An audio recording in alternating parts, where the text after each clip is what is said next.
kabanal-banalan sa paningin ng tao. Pero mas marumi pa ang budi kaysa sa mga hinuhusgahan nyo.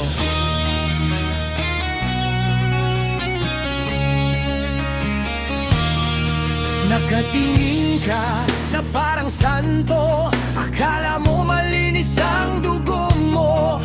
Kunting kibot, may kwento ka na, parang Diyos kung umatol sa kapwa. Di mo alam ilang gabi akong duguan, ilang beses pinulbos ng kahirapan. Habang ikaw nasa taas ng upuan, ako'y kinakadena ng sariling laban. Ngunit anong alam mo sa impyernong nilakaran ko? Nakangiti lang ako sa harapan habang unti-unting nilalamon ng dilim sa likuran. Mga bibig niyong parang kutsilyo, bawat salita ay lason at gulo. Pero kapag katotohanan na ang kaharap, baka anino kayong naglalaho agad. Oy, wag mo kong husgahan, wala kang alam sa pinagdaanan. Bawat peklat sa aking laman, may kwento ng digmaan. Hindi ako santo, hindi rin demonyo, tao lang na pinilit mabuhay sa gulong mundo.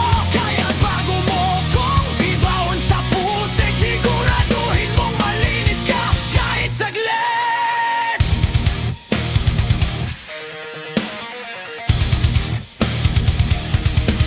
Lumaki akong walang sandalan, kundi galit at sirang pangarap lang. Habang kayo tawa ng tawa, ako'y kinakalawang sa problema.